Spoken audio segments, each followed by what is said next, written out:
Welcome back to part 3 of our unexpected art interview with Echo Chernik. There's like the cheesy fake smile, but then there's the real smile. And I could not describe the difference, but you know it when you see it. Oh yeah, and you know it. You do when you see it. I have to get the eyes right on something. People ask me what I paint first, and I usually start with the eyes because if I'm not capturing them, if I'm not capturing the person, it's just gonna look dead to me.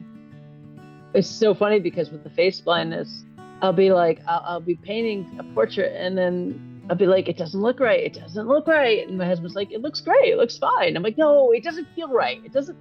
It feels dead. It feels smushy. He's like, don't say smushy. He gets so mad when I describe a picture as smushy.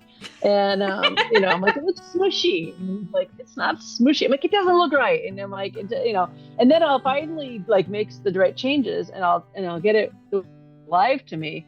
And he's like, oh, well, that looks much better. I thought it looked good before, but yeah, no, I understand what you mean. And now it looks like alive.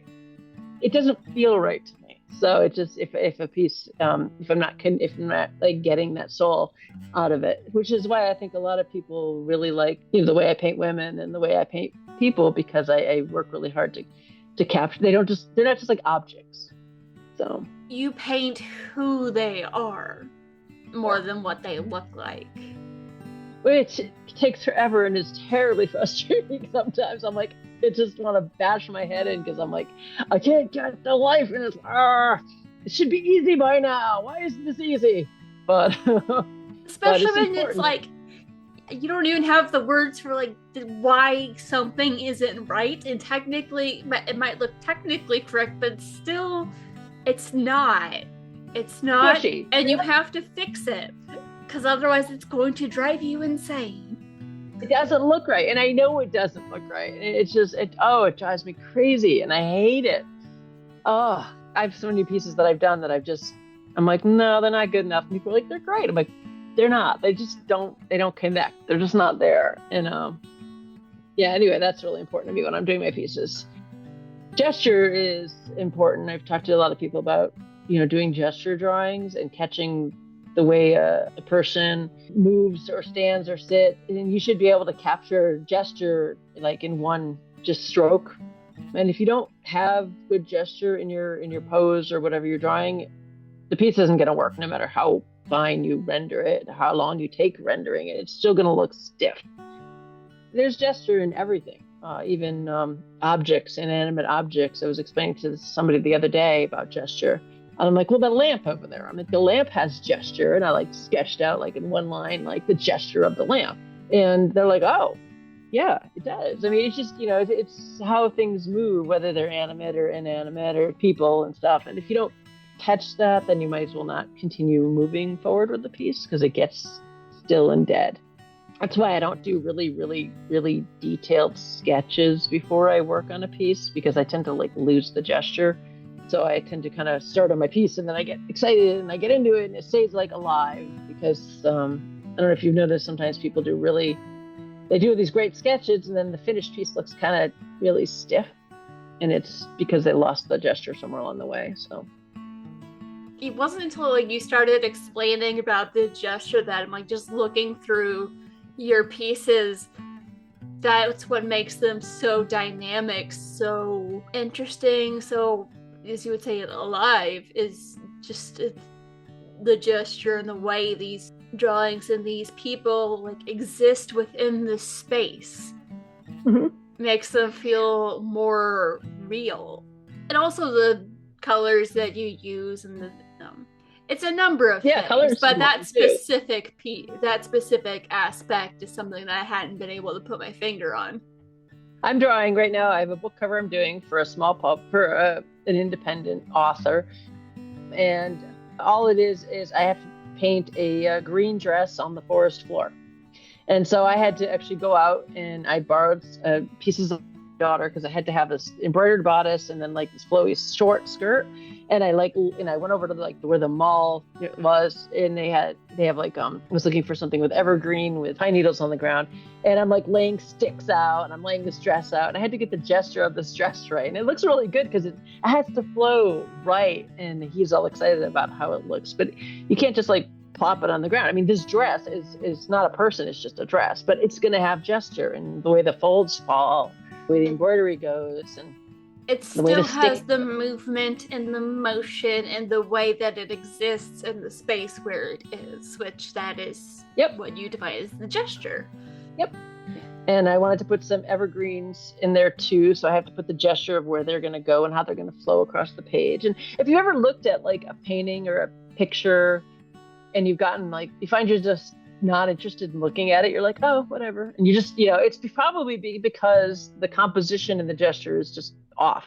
I mean, generally, if you're not interested in looking at a painting, it's because your eye has just gotten bored and the composition's bad and it's just not interesting. And that's because the gesture's bad or the composition is bad. A good composition with good gesture to it, you'll keep looking at all the elements and your eye will keep traveling around the piece, generally following the golden section, which is like the spiral. The golden section, if you look that up, or the Fibonacci spiral, if you look that up, a lot of art is based on that because your eye moves naturally in that order around, and so it needs to travel around the piece and then go back around, and that's what keeps people looking at a painting. And you can have elements that draw your eye off the page, and then all of a sudden it's you're gonna like lose interest in it. When it comes to advertising illustration, it has to be like that, but more subtle as well, because what I like to do with them designing my posters is that you have a poster design that people see as they're like running through the subway or whatever. They see the poster and it's a woman in a red dress in a tropical setting or something, and that sticks in their head. You ideally want them to kind of stare at it more and more as they go through, like the next day and everything. And then they start to notice all the little details that are hidden in there. The little details can't take away from the whole picture. They have to see the woman in the dress first, and that gets in their head, oh yeah, I should go on a tropical vacation. But then they come back the next time, then they see the parrot, then they see the cocktails that are built into the border, and then they start to see all those little elements. And every time they study the piece and look at it as they're going by, they notice new things. It takes about 5 times for an advertising piece to convince somebody of buying something. Or the more interesting little elements you have in there that draw them in, the more they'll think about it, which makes it a more successful piece. But on first glance, it has to flow initially before they even get into the little stuff. Yeah, so you've got the woman in the red dress is the main central image that gets the attention, and it draws the attention again and again, and each time they notice a new little thing that they associate with what you're trying to sell them on. Yep. And then after about 5 times, hopefully they'll be taking that tropical vacation or whatever you're trying to sell them on. But they have to be able to catch the whole thing at once. But you can build in layers, which make it even more, just enticing to stare at. So we talk in the show a lot about how it's important to just sit and look at the art and notice the details. And also the first artist we covered was Hieronymus Bosch. Oh yeah. So there's a lot of really fun, weird little details in there. Yeah, Bosch is awesome. There's a lot of little details buried in there. And a lot of people flying on fish. A lot of people writing flying fish. Yeah, or warming their genitals by the fire. So yeah. I always like those pictures. So. And getting impaled by random half monsters. There's some, I did a article a while ago on my Patreon about one of Bosch's pieces. I should do that again soon. I like symbolism a lot in my pieces. Even the advertising pieces. The more symbolism you can have, the better. Oh, there's a piece I want to tell you about, but I can't yet. So, But say you were doing a piece, theoretically, and you needed to add stars in it, but there was some symbolism in this book or whatever you're illustrating that made the number 7 important or something like that. You could add to the piece by making the stars have 7 points. like a subtle little thing that you just that adds to the piece, that when people are looking at the book cover or whatever later, that they notice, or they don't notice. But whenever I get a chance to add symbolism, I do.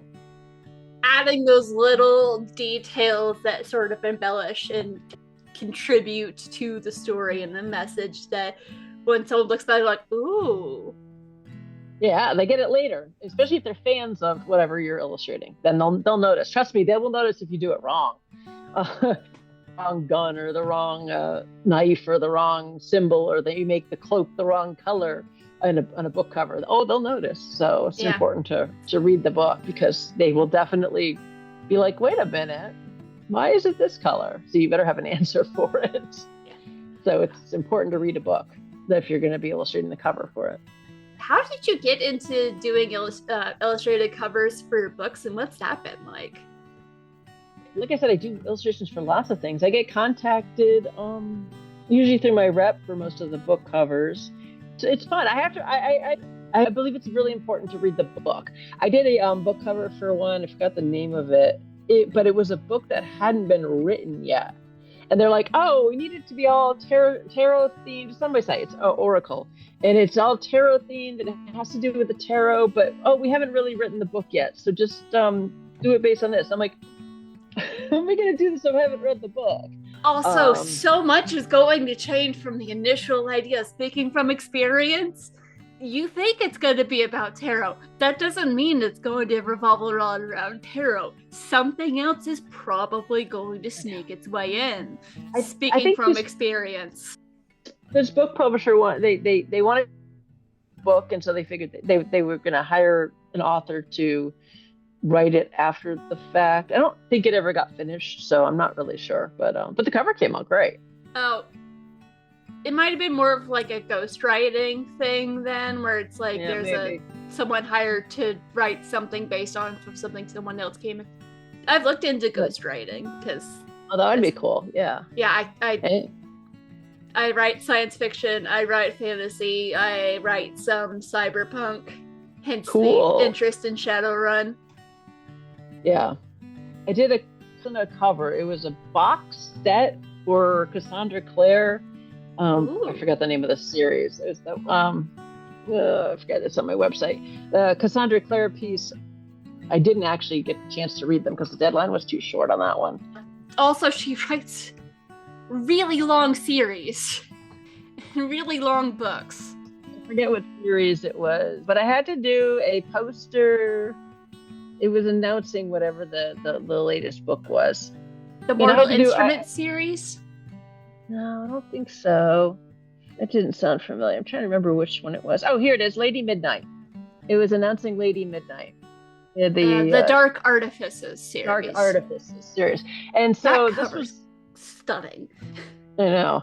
This was a mailing that they were doing for all the pre-orders or the special people that bought stuff, and it had the book in it, and then it had like a key or something in it, and it had all this other stuff in it, and then on the cover of it, it had say Las Vegas or whatever the city was, but then the poster that has the it says Las Vegas, and then it has all the pictures inside of it, the old timey like postcard with the name of, which is California, and then they put the like pictures of different California scenes inside of all of the letters and stuff. And so basically they wanted that, but there were different elements that they needed buried in all of the letters and stuff. So it was a lot of symbolism in that piece. So that was a lot of fun. Echo-x.com. I'm trying to see if it's on my website or not. Yeah, I will be sharing the links to your website, of course, when these come out. My main website for commercial work is echo-x.com, and then echochernik.com also bring you there. I'm trying to see if the Cassandra Clare piece is on my website. Oh, here it is. Yes. Details. Let's see. The Lady Midnight box set. If you go to my webpage, which is echo-x.com, and then at the top you can go by industry publishing. And then you scroll down a little bit. You can see it says Los Angeles. And yeah, then there's a sword at the bottom, and then there's it says Los Angeles, and there's all the stuff that's hidden in all of the different letters. Yeah, where they have glimpses of different scenes from within Los Angeles or whatever place in the letters, except for this is book references instead of. Except this is the references for the book. Yeah, they did, and Yes. they told you. If I remember correctly, this was a really, really short deadline. I had other pieces that I'd done in the past. I was talking about relicensing stuff. You can save time if you have a really short deadline, is that if you have past pieces that you own the copyrights to that you either weren't used or whatever, you can take that bit and be like, oh, I can use that. Look, I made some palm trees a while ago. I'm going to just steal those palm trees and pop them in here because I only have like 2 days to do this project. I grabbed a horse from an older project that I have for the lost part. I had to figure out what I had time to illustrate and what I had to kind of fit in there in order to get the project done in time. But yeah, it came out really good, and it was part of a box set. And then the interior are, that you open the box, which I have one in the other room. It's got a key and other stuff in it. It was cool. And that came through one of my industry reps. They gave me that project. What other book covers? I did some Llewellyn stuff really early on. Llewellyn's a good book publisher to send your portfolio over to if you're looking to get into book publishers. They do very well, but they pay okay, and they get, and it gets published, and they're fun to work for. And they do a lot of mystical sort of stuff. I did a couple book covers for them, and then I did a whole bunch of interior illustrations for a big astrological book for them, and that was a lot of fun. I've done everything for book covers from from Random House, like big book covers, all the way to just independent authors. Of course, the rates are very different. When you're doing a cover for like Random House, usually it's like $3,000 to $6,000, but like a small, just an independent author generally is like, I got $100 and some Tic Tacs. They don't have a very big budget. That's always negotiable. That's where negotiations and things come in. Is it something that you as an artist are excited about? You need to have more creative control because if the author is driving you crazy with like, I want exactly this, you're not going to like the project. So with smaller ones, they trust me to do what I do and give them a good cover. And then they usually, I have to be more patient with time because I have to fit it in along all the other big projects that I have. I don't bill by a set number, like this is how much I charge. Blah. I do it on a variety of things, including like licensing and how big the project's for. For instance, if it's like a major project for Miller or Camel or Coors, that's going to pay a lot more and take less time. But then there's the smaller projects too, like Shadowrun. Shadowrun does. It's the gaming industry. The joke is that in the gaming industry, you could earn like tens of dollars. If you're lucky. But we like gaming. We like doing the work for the gaming industry because we're gamers too. So I actually make more money off of my prints usually than I do actually what they pay me. But I don't really care because I love doing it. So when you're setting up your billing structure, you have to remember that you're an artist. You're like you have to keep that creative soul flowing, so that you have to figure in, is this something that excites me? Is this something I want to do? Do I want to do 14 Shadowrun covers for a lot less than Random House pays? Yeah, because I love it. I love working on it, but I have to structure it so that I'm making sure that I have a big project and little project, and then I can also put in the really small micro projects too for authors, but they need to be more patient with the timing. Now, why do I smaller projects? Because I'm an artist. I find them interesting, and you never know what you're going to learn. What piece you're going to come up with that's going to be amazing. That you're going to learn about yourself with. You're going to discover new styles and stuff. But if it doesn't excite, if the small projects don't excite you, if the author is kind of giving you red flags, they want like tons of control, and they're like, I want exactly what's in my head, I'm not happy until I see it, then maybe you better not work on that one. Also, you're an author. We can be a lot. I'm willing to admit authors can be a lot. Well, the thing is that I need to talk to authors for a second, is that you visualize things different than artists do. We're actually trained to visualize stuff in a way that will sell your book, and you have to, you as the author, but you have all these beautiful stories that when you write out, I want the cover to have this. It may not look great visually. It may be too complicated. It may not be what will sell your book. You want the artist to create something that will sell you books. So if you give them too much art direction, you're going to end up with like a lousy cover. You have to trust your artist to a certain degree because we think about things differently, and we are able to put it together in a visual way that will sell. That's the point. A lot of the art notes I get from authors are they're beautiful. They're beautiful words. They do not make a great visual image. I have to figure out what makes the best visual image based on the words. You can describe things and stuff, but also trust your illustrator. You might want to say, I'd love to see this, but can you also give me an idea of your own as well? Because, chances are they'll come back at you with with what you recommend. You're like, I want you to illustrate, I don't know. And then they come back with that, and you're like, oh, that doesn't look like I envisioned it. But then they come back with, well, but I also put this together, which I thought would be so much stronger. And you're like, wow, I would have never thought of that because you don't think the same way. Definitely encourage your illustrator to present their own ideas too, because it's a different trade of thought, and that's where there's a lot of disconnect, which is why you have to make sure that there's that you're working together. Exactly, and especially if it's someone who actually knows what they're doing, has experience with this. Like, I've mocked up some pretty decent ones myself in Canva, but whenever I have the budget, I have a friend that I always go to do my typography. Yeah. Oh, typography is important. It can make it look bad. Exactly. As far as like people ask me like, why do I do smaller cover jobs and stuff? It's because not everybody has the budget of like Random House and stuff, and I enjoy doing them.